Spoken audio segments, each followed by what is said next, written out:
बिस्मिल्लाहिर्रहमानिर्रहीम इय्याका नअबुदु व इय्याका नस्तईन। मैं हूँ जाहिद इकबाल और अब देख रहे हैं मेरा YouTube channel Zahid astrology point. नाज़रीन, आज मैं अपने मेहमान जनाब एम ए शहजाद ख़ान, मरूफ एस्ट्रोलॉजर, पामिस्ट एंड एडवोकेट, जो कि सियासत पे भी बहुत गहरी नज़र रखते हैं। 35 साल का इनका एज अ लायर तजर्बा है। तो आज इनसे पूछेंगे कि मौजूदा जो पॉलिटिक्स है या जो करंट इश्यूज़ हैं उसके बारे में सवाल करेंगे। अस्सलामु अलैकुम। वालेकुम अस्सलाम। बिस्मिल्लाहिर्रहमानिर्रहीम। इन्नल्लाह यअमुरु बिल अदली वल इहसान।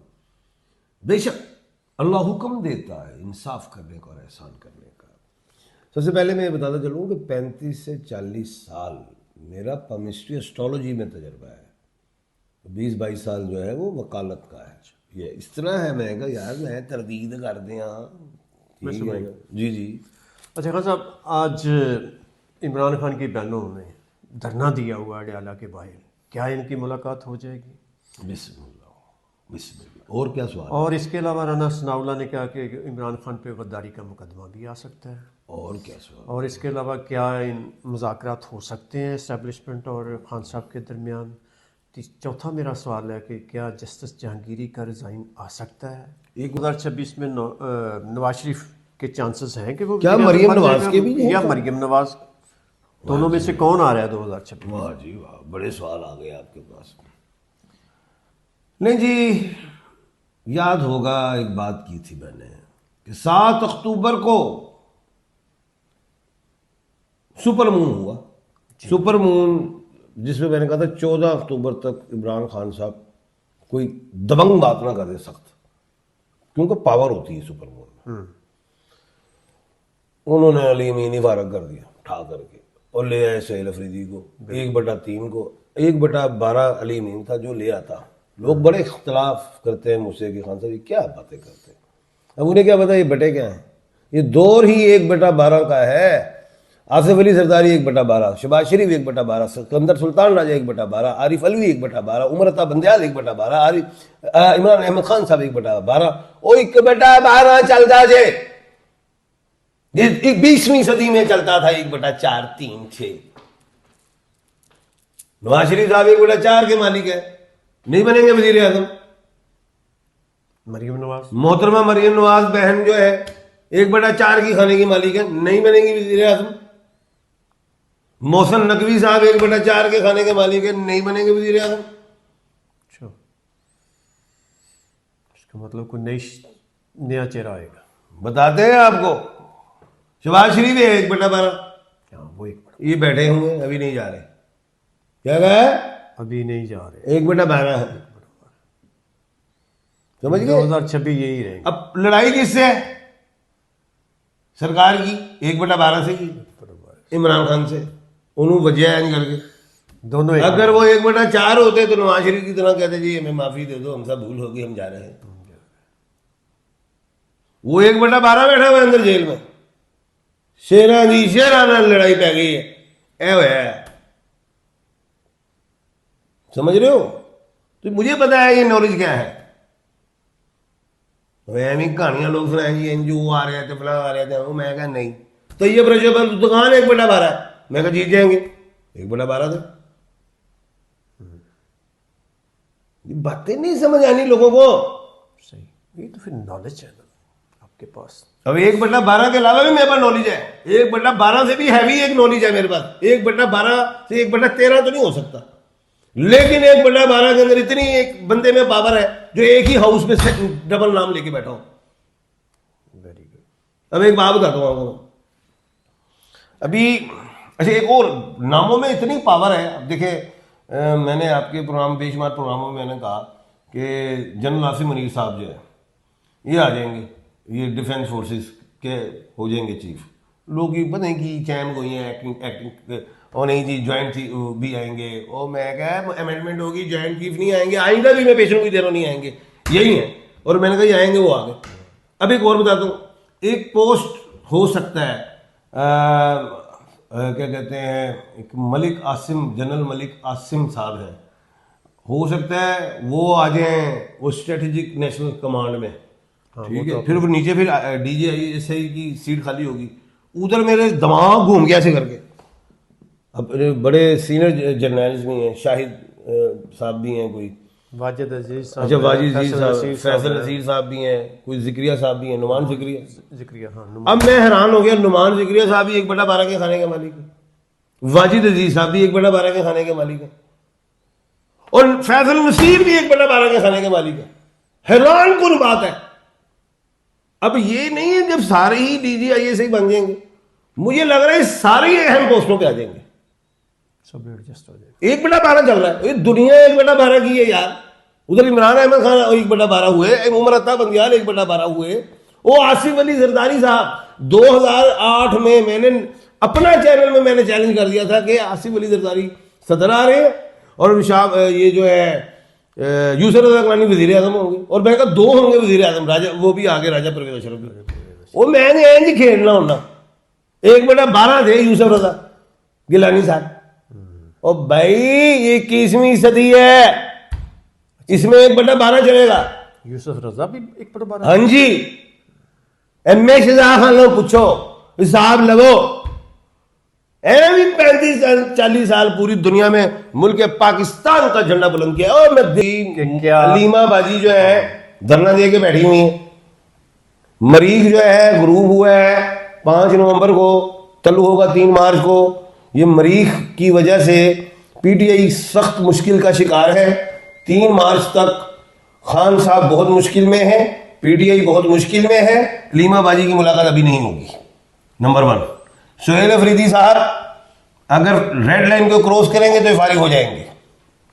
बैरिस्टर गौहर साहब और उन्होंने टाँग की तो ये भी फारिग हो जाएंगे।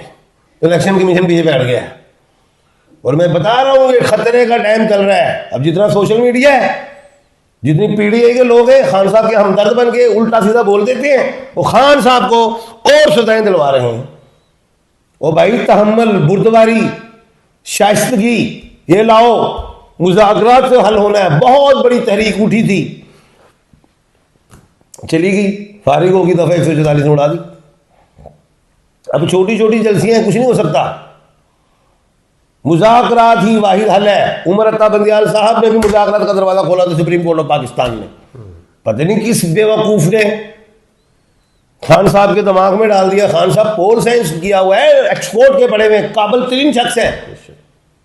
असम्बलियां तोड़ दी, पंजाब असम्बली तोड़ दी, KP की तोड़ दी। सूबे का मुल्क पाकिस्तान का सबसे बड़ा सूबा शीर पंजाब है। हुकूमत थी, ऊपर बैठ जाए तो अपोजिशन में, वफाक में।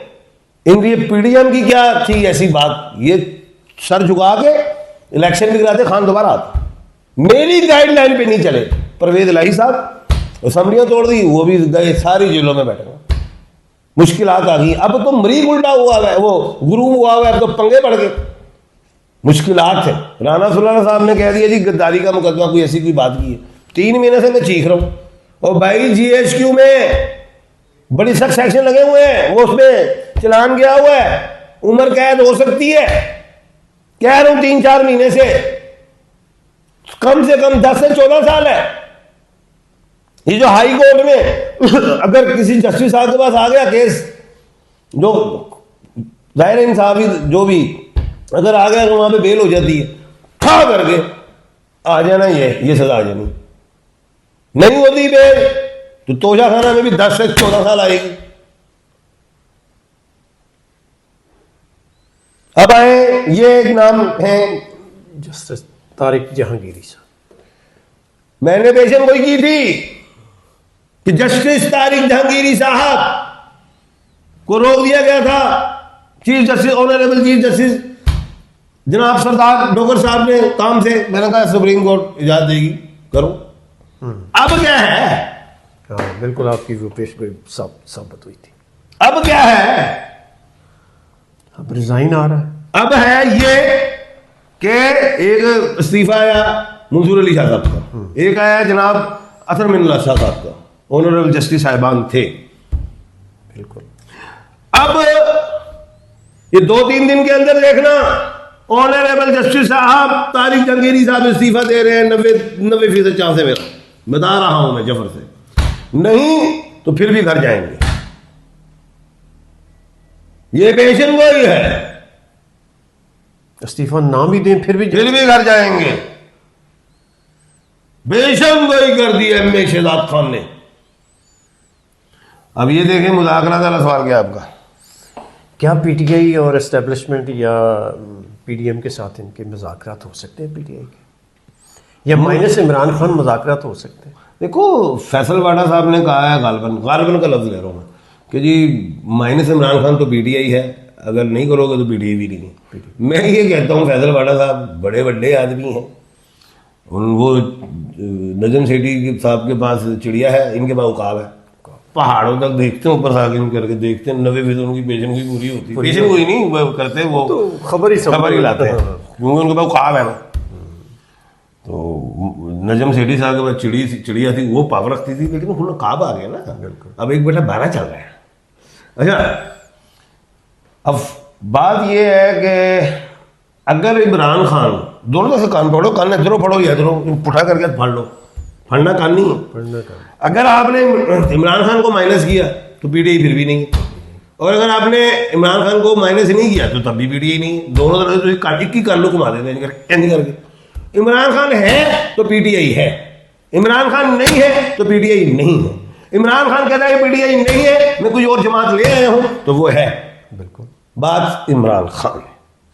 तो क्या इट मीन्स फिर मुज़ाकरात किससे करने हैं इन्होंने? अब ये बताने लगो, पूरी दुनिया का सोशल मीडिया होश के नाखून ले।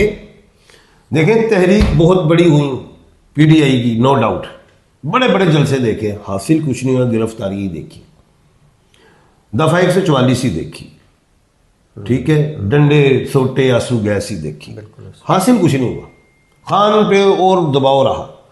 अब सारे लोग जेल ही हैं, खान आवे, खान तुम्हारे लिए जान हाजिर, फलां हाजिर, अंदर भी होते हैं सारे, और खान पे और सजाएं भी आती। भाई मुज़ाकरात करो, मुज़ाकरात करोगे और गुफ्तगू नरम करो। ये सारा सोशल मीडिया वो बोलता है टाँ पाँ, सरकार गुस्से में आती, और पावर है उन्होंने को। मौला अली इस्लाम का कौल है जिसका मफहूम कि जब ताकत है तो उसका बेदरेग इस्तेमाल नहीं करना, लेकिन इधर हमारे दफा 144 ऐसी है, वो बेदरेग हो जाती है। बिल्कुल, वो बेदरेग हो जाती है। हमारे मुल्क की सियासत वो है जो हमने ना पोल साइंस में पढ़ा है, ना वकालत में पढ़ा है। तो इसलिए खामोशी इफ़ाम व तफ़हीम से रास्ता निकाले। सरदार एजाज साहब कह रहे हैं कुछ मुज़ाकरात की तरफ, तो मैं कहता हूँ चले जाओ। और सियासत में गुंजाइश होती है, दरवाजे नहीं बंद करते। आज तुम कर लो, कल थोड़ा जोर आवे तुम कर लेना, फिलहाल तो खां करो। ये तो वक्त वक्त की बात है, कभी उरूज, कभी सवाल, कभी नवाज शरीफ अंदर, कभी नवाज शरीफ ऊपर, कभी वजीर आजम, कभी इमरान खान वजीर आजम, कभी अंदर, कभी वो वर्ल्ड कप चैंपियन, ये तो चलता है। कभी शहबाज शरीफ अंदर, कभी बाहर, कभी सदर वजीर आजम, कभी जरदारी साहब अंदर, कभी बाहर, कभी सदर। ये हमारे मुल्क में ऐसी सियासत है, तो खान को इसी तरह निकाल लो। बेशक, सही फरमाया आपने जी। बहुत शुक्रिया खान साहब, आपने हमें कीमती वक्त दिया और इंतहाई अपडेट्स दी। नाज़रीन, इसके साथ ही हमें अगली वीडियो तक के लिए दीजिए इजाज़त। अल्लाह हाफ़िज़। अल्लाह हाफ़िज़।